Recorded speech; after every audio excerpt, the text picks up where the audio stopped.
Assalamualaikum warahmatullahi wabarakatuh. Baiklah, pada kesempatan kali ini Ibu akan menjelaskan tentang sudut-sudut berelasi. Kita harus pahami dulu sebuah lingkaran. Apabila kita bagi 4, maka 360 derajat ini setiap 90 derajatnya itu ada di kuadran 1, 2, 3, dan 4. Kuadran 1 itu berkisar antara 0 sampai dengan 90 ya. Kemudian kuadran 2 itu antara 90 sampai 180. 180 sampai 270 ya. Kemudian kita ingat di kuadran 1 maka nilai dari ini ya, dari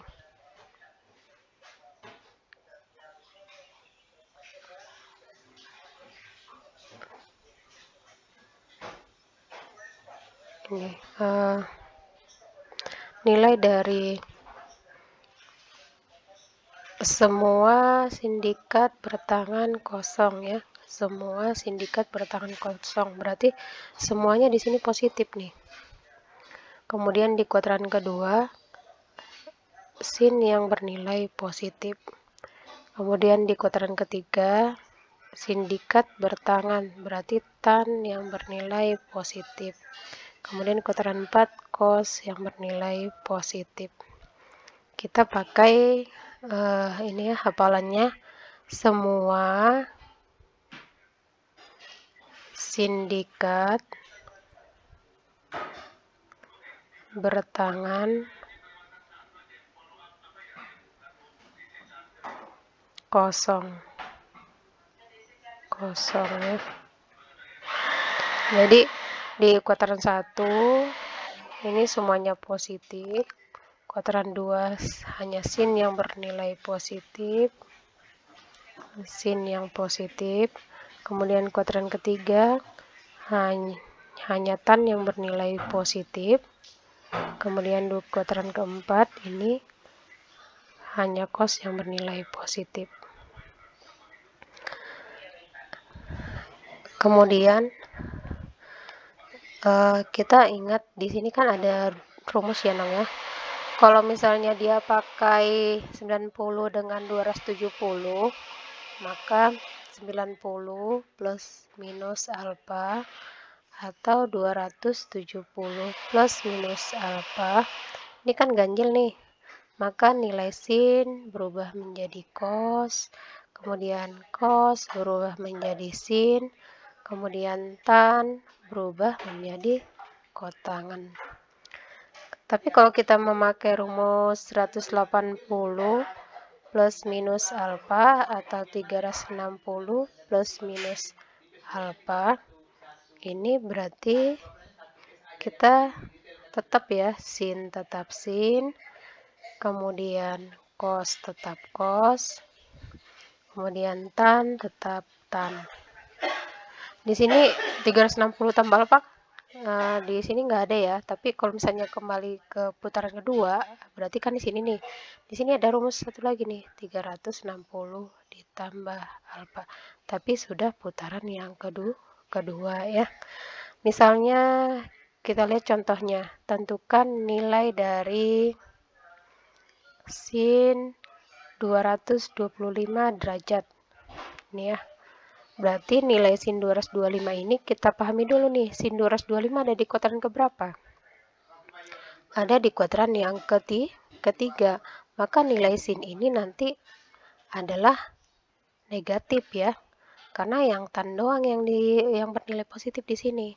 Sehingga kita uraikan. Kalau misalnya kita pakai rumus dari sin 180 ditambah alfa, berarti ini sama aja dengan sin 180 ditambah berapa supaya sama dengan 225, berarti 45. Ingat kalau kita pakai rumus yang ini, berarti sin tetap sin. Sehingga kita tulis di bawah nih. Berarti sin berapa? Sin dari 45. Kan alfanya 45 nih. Maka kita ambil sin dari 45. Sin 45 ini tadi apa? Negatif. Berarti kita tambahkan negatif. Berapa nilai dari sin 45? Yaitu setengah akar 2. Kalau misalnya kita gunakan yang 270 kurang alfa, boleh aja. Misalnya sin 225 itu sama dengan sin 270 dikurang alfa sama dengan sin 270 dikurang berapa supaya sama dengan 225? Berarti 45 juga kan? Nih ya, 45 juga.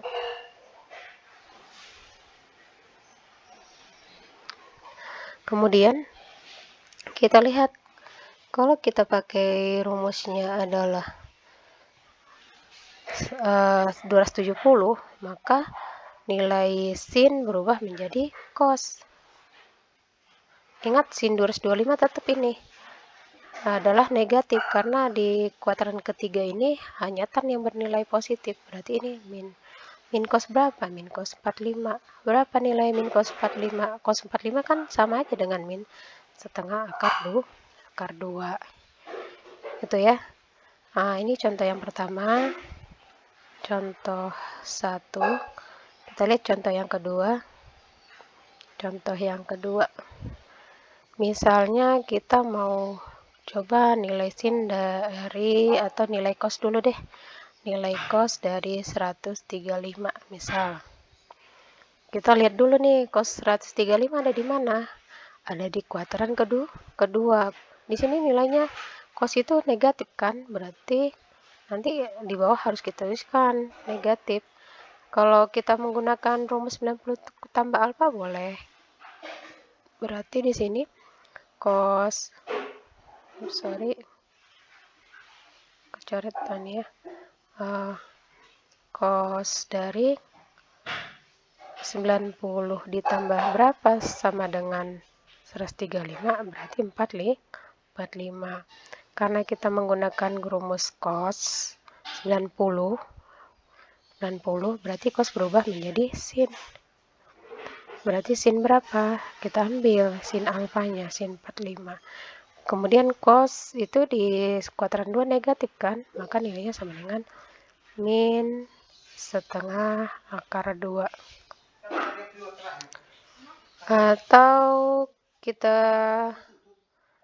cari misalnya contoh